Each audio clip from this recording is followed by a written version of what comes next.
السلام علیکم دوستو، کیا آپ نے کبھی سوچا ہے کہ ایک ایسی پیش گوئی جو صدیوں پہلے نبی کریم صلی اللہ علیہ وسلم نے کی تھی، کیسے حرف بہ حرف پوری ہو گئی؟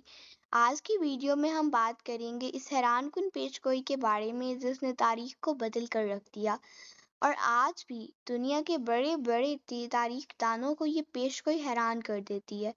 ایران، جو کہ قدیم زمانے میں فارس کے نام سے جانا جاتا تھا، دنیا کی سب سے بڑی اور طاقتور سلطنت تھی۔ اس کی عظمت اور شان کا مقابلہ کوئی بھی سلطنت نہیں کر سکتی تھی اور اسے شکست دینا ناممکن سمجھا جاتا تھا۔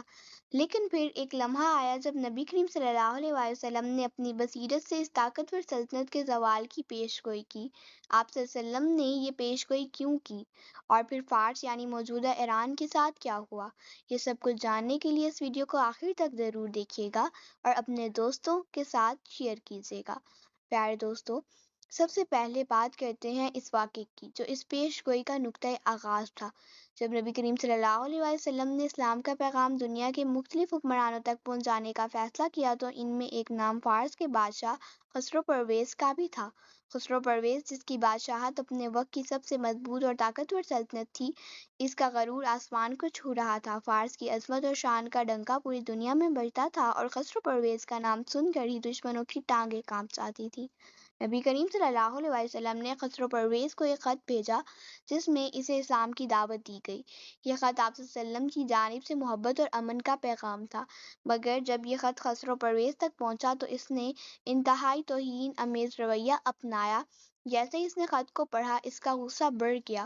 اس نے دیکھا کہ خط میں نبی کریم صلی اللہ علیہ وسلم کا نام اس کے نام سے پہلے لکھا گیا تھا، جو اس کی غرور کی بھری فطرت کو گوارا نہ ہوا۔ اس نے خط کو پھاڑ دیا اور حکم دیا کہ اب جا کر نبی کریم صلی اللہ علیہ وسلم کو گرفتار کر کے اس کے سامنے پیش کیا جائے۔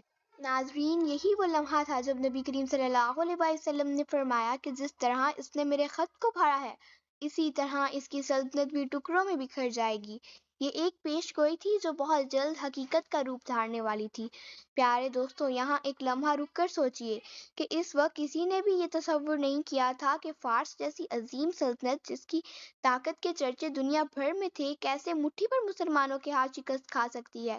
اب سوال یہ ہے کہ اس پیش گوئی نے حقیقت کا روپ کیسے دھارا، اور وہ کون سے حالات تھے جنہوں نے فارس کی اس طاقتور سلطنت کو زوال کی طرف دھکیل دیا۔ ناظرین، بظاہر خسرو پرویز کی سلطنت مضبوط اور ناقابل تسخیر نظر آتی تھی، مگر اس کے اندرونی مسائل پہلے ہی سر اٹھا رہے تھے۔ خسرو پرویز کی حکمرانی کے دوران سلطنت کے اندر اقتدار کی کشمکش عروج پر تھی۔ طاقت کے لالچ میں اس کے بیٹے نے اپنے ہی 18 بھائیوں کو قتل کر کے اقتدار پر قبضہ کر لیا اور خسرو پرویز کو قید کر دیا۔ کچھ ہی عرصے بعد خسرو پرویز قید میں انتقال کر گیا، مگر اس کے بیٹے کی قسمت بھی زیادہ دیر وفا نہ کر سکی اور وہ بیماری کا شکار ہو کر مر گیا۔ اس کے بعد فارس کی حکمرانی ایک کے بعد ایک کئی حکمرانوں نے سنبھالی، مگر کوئی بھی زیادہ عرصے تک حکومت نہ کر سکا۔ شاہی خاندان کی بربادی اور داخلی سازشوں کی وجہ سے سلطنت اندر سے کمزور ہوتی گئی۔ درباریوں اور حکومتی اہلکاروں کے درمیان اختلافات نے سلطنت کو مزید زوال پذیر کر دیا۔ لہٰذا یہاں سے ایک نیا موڑ شروع ہوا۔ فارس کے اس داخلی کشمکش کا فائدہ اٹھاتے ہوئے ارد گرد کے علاقوں کے قبائل اور دشمن فوراً حرکت میں آ گئے۔ انہوں نے سلطنت کی کمزوری کا فائدہ اٹھایا اور حملے شروع کر دیے۔ اس دوران مسلمانوں کی قیادت نے بھی ان حالات کو بغور دیکھا اور اپنی جنگی حکمت عملی ترتیب دی۔ یہ دور مسلمانوں کی زبردست حکمت عملی اور اللہ پر پختہ یقین کا دور تھا۔ حضرت ابوبکر صدیق رضی اللہ عنہ کے دور خلافت میں مسلمانوں نے پہلی بار فارس کی سرحدوں کی طرف توجہ دی۔ اس وقت مسلمانوں کے سب سے بڑے سپہ سالار حضرت خالد بن ولید رضی اللہ عنہ نے، جنہیں نبی کریم صلی اللہ علیہ وسلم نے سیف اللہ یعنی اللہ تعالیٰ کی تلوار کا لقب دیا تھا، حضرت خالد بن ولید نے اپنی قیادت میں فارس کی سرحدوں پر مہمات کا آغاز کیا۔ ان کی جنگی حکمت عملی نہایت حیرت انگیز اور مؤثر تھی۔ وہ ایک ایسے سپہ سالار تھے جو پھرتی اور ذہانت سے اپنی فوج کی رہنمائی کرتے۔ ان کی سب سے پہلی بڑی کامیابی کویت کے علاقے کی فتح تھی، جو اس وقت فارس کا حصہ تھا۔ اس فتح نے فارس کی سلطنت کو خبردار کر دیا کہ مسلمان کوئی عام مخالف نہیں بلکہ ان کے حوصلے اور جنگی حکمت عملی بے مثال ہیں۔ حضرت خالد بن ولید کی قیادت میں مسلمانوں نے صرف ایک سال کے اندر 11 بڑی جنگوں میں کامیابی حاصل کی۔ ان فتوحات نے فارس کی سلطنت کو مزید کمزور کر دیا اور انہیں حیرت میں مبتلا کر دیا کہ آخر یہ مٹھی بھر عرب مسلمان اتنی بڑی سلطنت کو کیسے شکست دے رہے ہیں۔ فرات کے کنارے چھوٹے بڑے کئی شہر مسلمانوں کی فتوحات کی گواہی دینے لگے۔ یہ کامیابیاں نہ صرف مسلمانوں کی جنگی طاقت کا مظہر تھی بلکہ نبی کریم صلی اللہ علیہ وسلم کی اس پیش گوئی کی تصدیق بھی کر رہی تھی کہ خسرو پرویز کی سلطنت ٹکڑوں میں بکھر جائے گی۔ فارس کے لوگ جو کبھی اپنی عظیم سلطنت کے غرور میں مبتلا تھے اب مسلمانوں کی بڑھتی ہوئی طاقت اور فتوحات سے لرزنے لگے۔ دوسری طرف مسلمانوں کی فتوحات کا سلسلہ جاری رہا اور اب وقت آ گیا تھا اس بڑی اور فیصلہ کن جنگ کا جسے تاریخ میں جنگ کے قادسیہ کے نام سے جانا جاتا ہے۔ دوستو، یہ وہ جنگ تھی جس نے فارس کی ایک عظیم اور شاندار سلطنت کو گھٹنوں پر لا کھڑا کیا۔ حضرت عمر فاروق رضی اللہ عنہ کے دور خلافت میں مسلمانوں نے فیصلہ کیا کہ فارس کے دارالحکومت مدائن کو فتح کرنے کے لیے بڑا قدم اٹھایا جائے۔ اس مہم کی قیادت حضرت سعد بن ابی وقاص رضی اللہ عنہ کو سونپی گئی جو ایک ماہر جنگی قائد اور نڈر سپہ سالار تھے۔